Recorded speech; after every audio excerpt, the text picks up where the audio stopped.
The title of this book is The Story of Ruby Bridges, written by Robert Coles.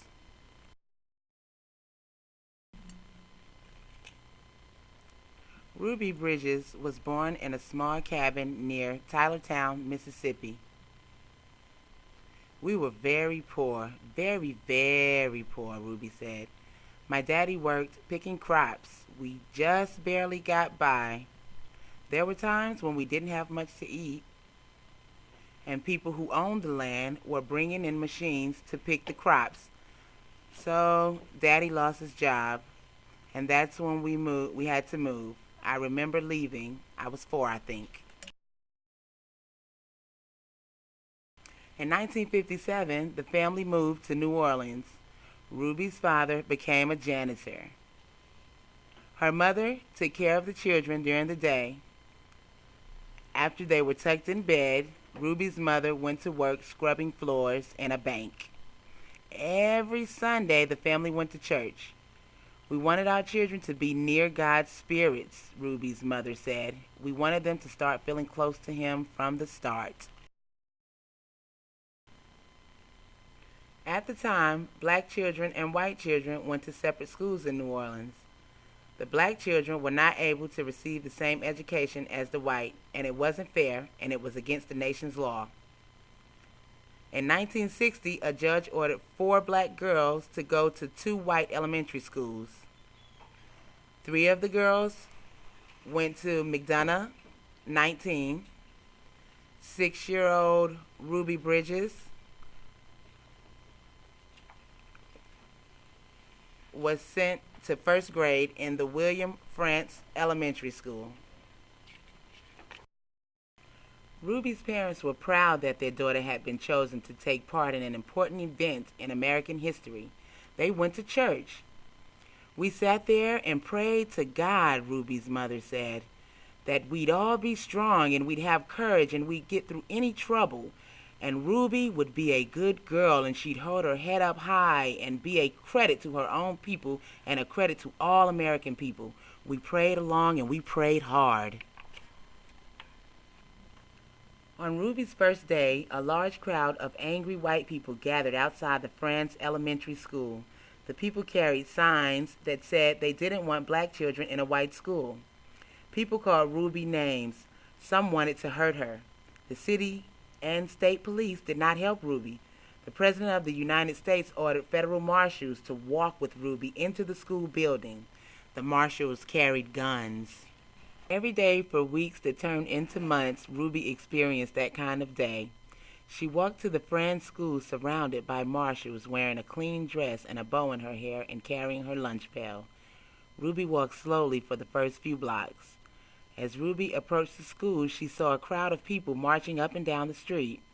Men and women and children shouted at her. They pushed towards her. The marshals kept them from Ruby by threatening to arrest them. Ruby would hurry through the crowd and not say a word. The white people in the neighborhood would not send their children to school. When Ruby got inside the building, she was all alone except for her teacher, Miss Henry. There were no other children to keep Ruby company, to play with and learn with, to eat lunch with. But every day, Ruby went into the classroom with a big smile on her face, ready to get down to the business of learning. She was polite and she worked well at her desk, Miss Henry said. She enjoyed her time there. She didn't seem nervous or anxious or irritable or scared. She seemed as normal and relaxed as any child I've ever taught. So Ruby began learning how to read and write in an empty classroom, an empty building. Sometimes I'd look at her and wonder how she did it, said Miss Henry. How she went by those mobs and sat here all by herself and yet seemed so relaxed and comfortable. Miss Henry would question Ruby in order to find out if the girl was really nervous and afraid even though she seemed so calm and confident. But Ruby kept saying she was doing fine. The teacher decided to wait and see if Ruby would keep on being so relaxed and hopeful or if she'd gradually begin to wear down or even decide that she no longer wanted to go to school. Then one morning, something happened. Miss Henry stood by a window in her classroom as she usually did, watching Ruby walk towards the school. Suddenly, Ruby stopped. right in front of the mob of howling and screaming people. She stood there facing all those men and women. She seemed to be talking to them.